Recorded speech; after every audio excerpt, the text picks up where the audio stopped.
کہ ہم گھروں سے نہ نکلیں، ہم تحریک کا حصہ نہ بنیں، ہم کوئی کوشش نہ کریں اور کوئی اور آئے اور ہمیں انگریزوں سے آزادی حاصل کرا دے، آزادی دلا دے، تو یہ کبھی بھی آزادی ممکن نہ ہوتی۔ اگر وہ یہ سوچتے کہ جو مسلمان لیڈران ہیں وہی جو ہیں کوشش کر کے اور مذاکرات کر کے اور یہ ملک حاصل کر لیں، تو یہ ممکن نہیں تھا۔ انہیں یہ چیز سکھائی گئی، ان کے ذہن میں یہ ڈالا گیا، ان کو یہ چیز باور کرائی گئی کہ جب تک وہ خود کوشش نہیں کریں گے، خود ہاتھ نہیں ہلائیں گے، وہ آزادی حاصل نہیں کر سکتے۔ تو یہ جو سبق ہے، میں سمجھتا ہوں اس کی ایک کڑی تحریک کی کہ جس کے بعد مسلمان قوموں میں یہ خیال پیدا ہوا، اور جو قائد اعظم محمد علی جناح تھے اور علامہ اقبال، انہوں نے بہت اپنی محنت کی اس میں کہ مسلمانوں کو ذہنی طور سے جو ہے اکٹھا کی متحد کیا جائے اور انہیں جگایا جائے، کیونکہ مسلمان یہ سمجھتے تھے کہ شاید وہ یہ آزادی کبھی بھی حاصل نہیں کر سکتے، ہمیشہ غلامی کی زندگی ہی ان کا مقدر بن چکی ہے، اور وہ اس طرح سوچتے تھے کہ اب انگریز حکومت کر رہے ہیں، کیونکہ انہیں اتنا پستی کی طرف لے جایا جا رہا تھا، معاشی طور پر انہیں بہت کرش کیا جا رہا تھا، انہیں ملازمتوں سے نکالا جا رہا تھا، انہیں نئی ملازمتوں میں درخواست دینے کے لیے نااہل قرار دیا جا رہا تھا، ان کی زمینیں جائیدادیں ضبط کی جا رہی تھیں، ان پر ظلم و ستم ڈھائے جا رہے تھے۔ تو ان کی یہ سوچ بن چکی تھی کہ شاید اب ہمیں ایسے ہی جینا ہے۔ لیکن پھر قائد اعظم جیسے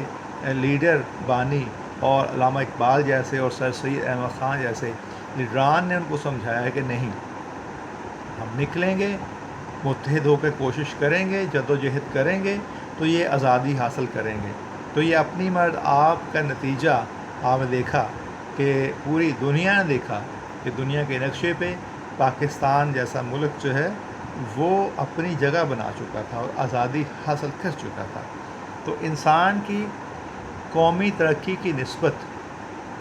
ہم لوگوں کے یہ خیال ہیں کہ کوئی خضر ملے، گورنمنٹ فیاض ہو اور ہمارے سب کام کر دے۔ یہ میں آپ کے لیے اس سے اگلا پیراگراف پڑھ رہا ہوں۔ اس پہ یہ معنی ہے کہ ہر چیز ہمارے لیے کی جاوے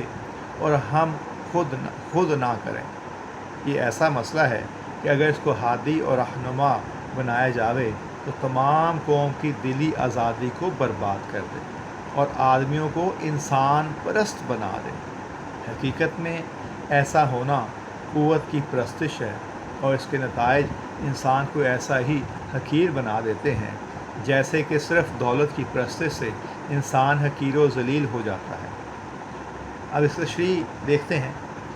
کہ انسان کی قومی ترقی کی نسبت ہم لوگوں کے یہ خیال ہیں کہ کوئی خضر ملے۔ خضر یہ اللہ تعالیٰ نے ایک ایسا کردار خلق کیا ہے جو عقل و دانش میں بہت مہارت رکھتا ہے، عقل و دانش سے بھرپور ہے، اور بڑے سے بڑے مسئلے کا حل جو ہے وہ نکال دیتے ہیں۔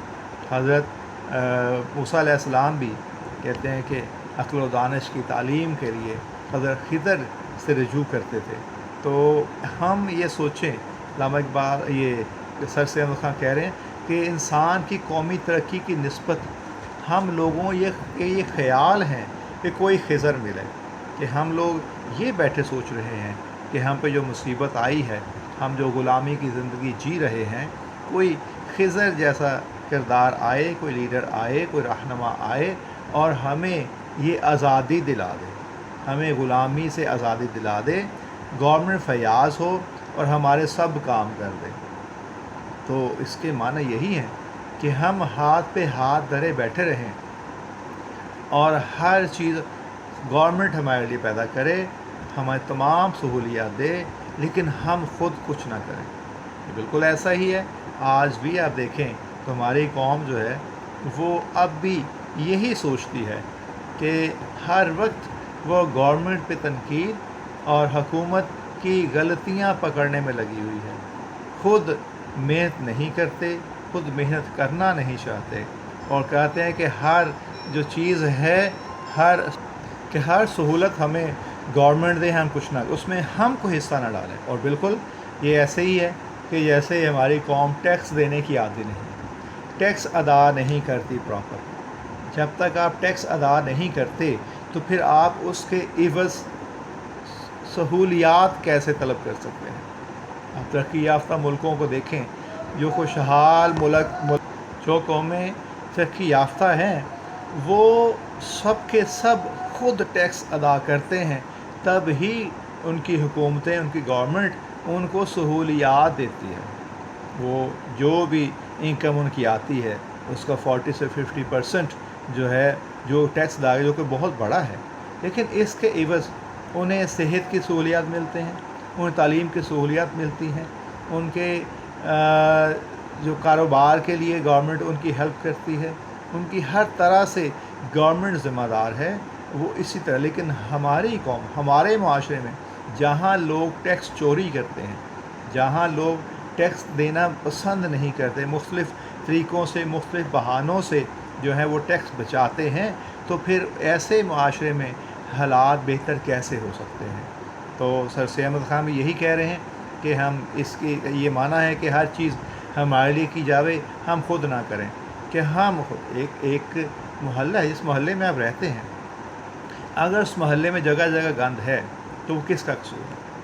وہ حکومت کا قصور نہیں ہے، وہ اس وہاں رہنے والوں کا قصور ہے. اگر وہ اپنی اگر وہ محنت کرنے کے عادی ہوں اور اپنے محلے کو خود صاف ستھرا رکھیں تو کوئی باہر سے آ کے اس کو گندہ نہیں کرے گا، کوئی ضرورت نہیں ہوگی. اور گورنمنٹ کا نہیں کہ وہ آگے محلہ صاف کرے گا، یہ خود کرنا پڑے گا. اگر کوئی شخص اپنے گھر کو صاف کر کے اور گھر کے باہر گند رکھ دیتا ہے تو یہ گورنمنٹ کا قصور نہیں ہے. اس کو چاہیے کہ وہ خیال کرے کہ اپنا محلہ، اپنی گلی، اپنی سڑک جو ہے وہ صاف رہے. تو جب تک ہم ایسا نہیں سوچیں گے، سر سید احمد خان کے خیال میں کہ ہماری زندگی میں اچھی تبدیلی نہیں آئے گی، ترقی نہیں آئے گی. یہ ایسا مسئلہ ہے کہ اگر اس کو ہادی اور رہنما بنایا جاوے تو تمام قوم کی دلی آزادی کو برباد کر دے. کون سا؟ دوسروں کے سہاروں پر انحصار کرنا، کہ گورنمنٹ ایسی آئے، حکومت ایسی آئے جو ہمارے سب کام، ہمیں ساری سہولیات دے، ہمارے کھانے پینے کا انتظام کرے، ہمارے گلی محلوں کو صاف ستھرا رکھے، ہم سے ٹیکس نہ لے، ہمیں بجلی پراپر ادا کرے، ہمیں گیس کی فیسلٹی جو ہے وہ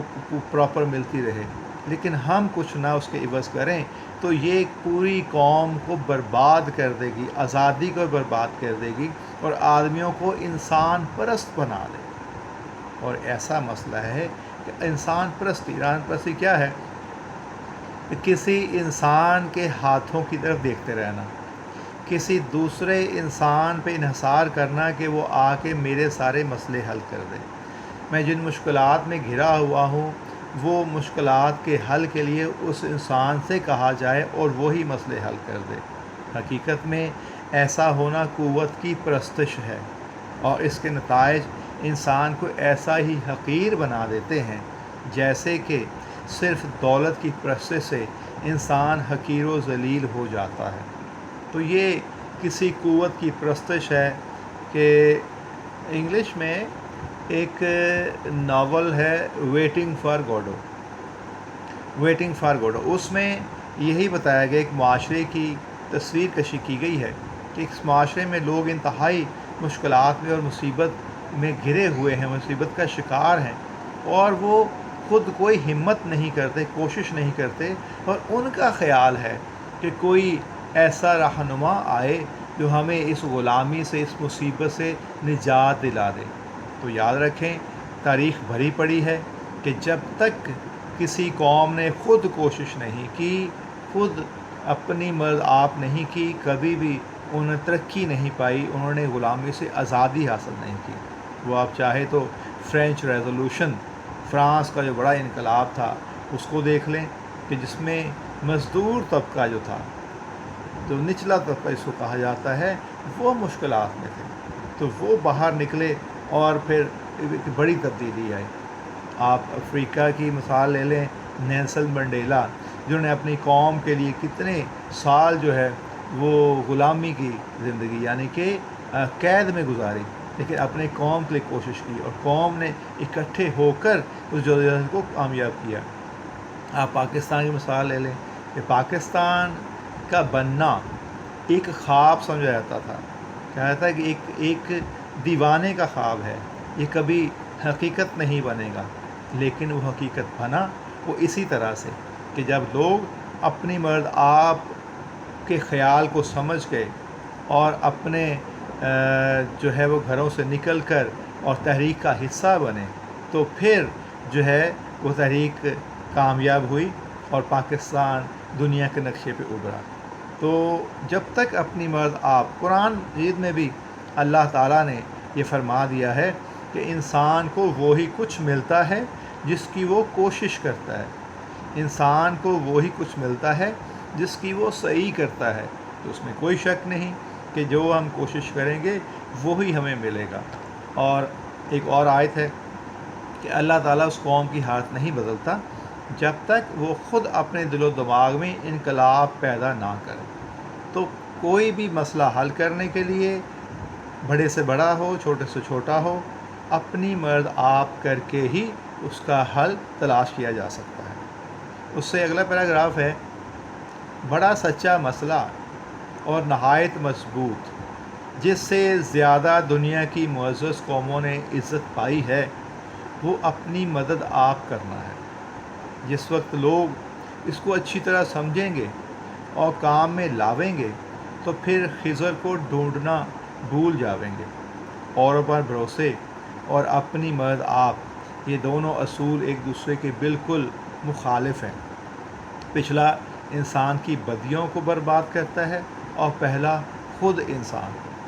اب اس چھوٹے سے پیراگراف میں سر سید احمد خان یہ لکھ رہے ہیں کہ بڑا سچا مسئلہ اور نہایت مضبوط جس سے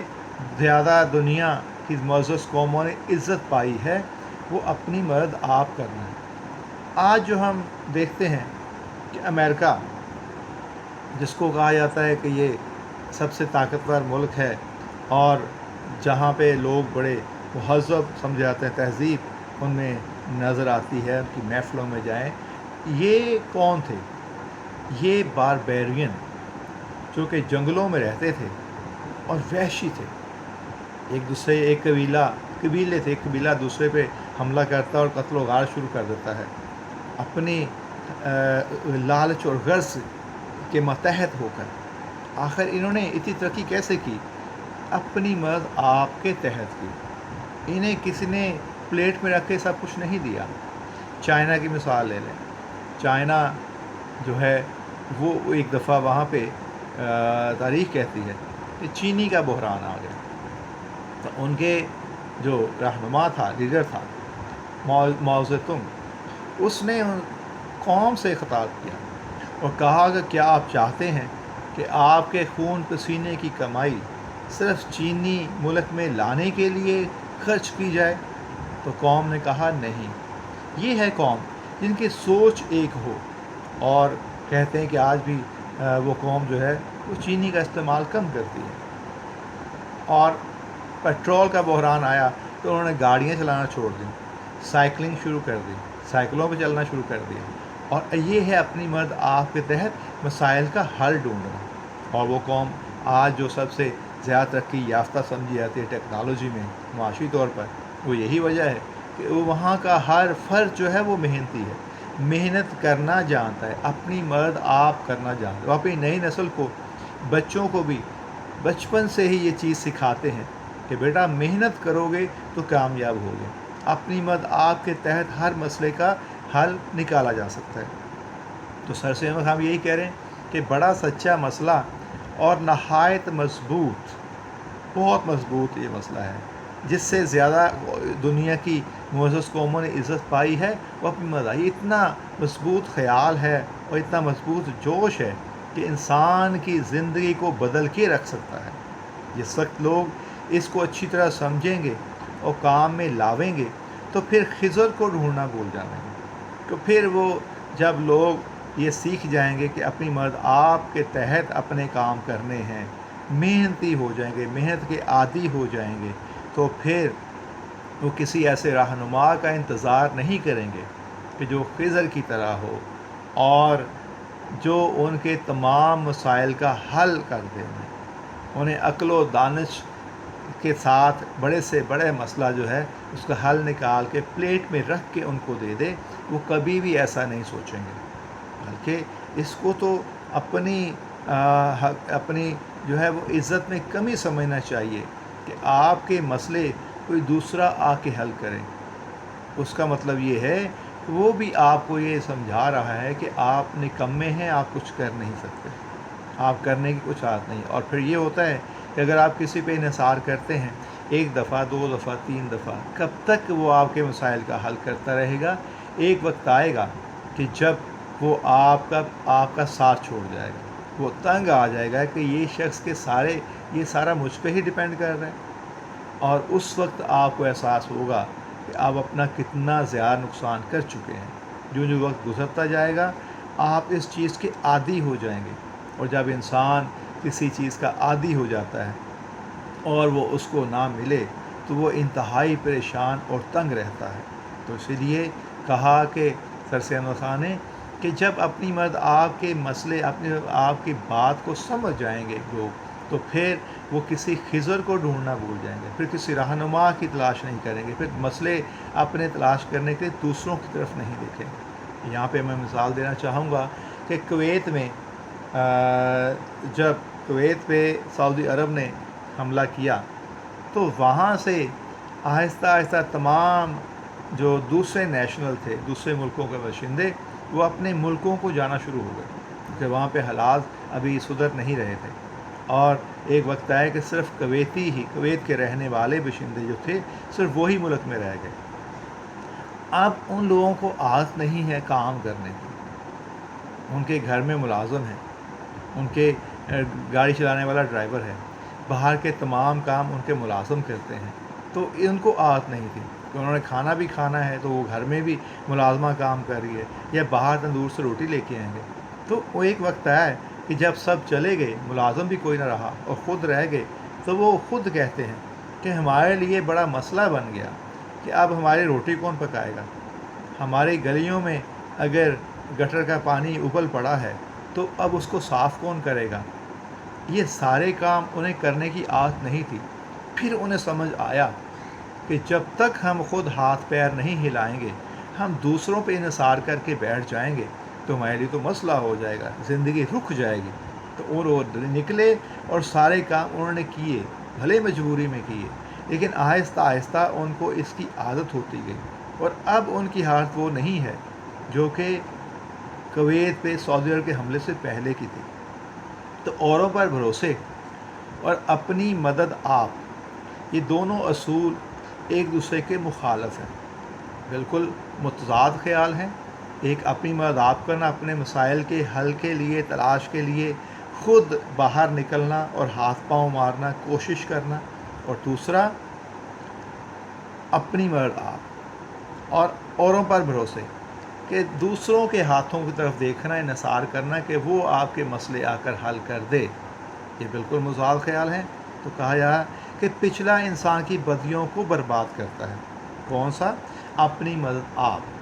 جو انسان محنت کا عادی ہو جاتا ہے اور اپنی مدد آپ کا خوگر ہو جاتا ہے، اس انسان کی بدیاں اور خامیاں، کمزوریاں ختم ہو جاتی ہیں۔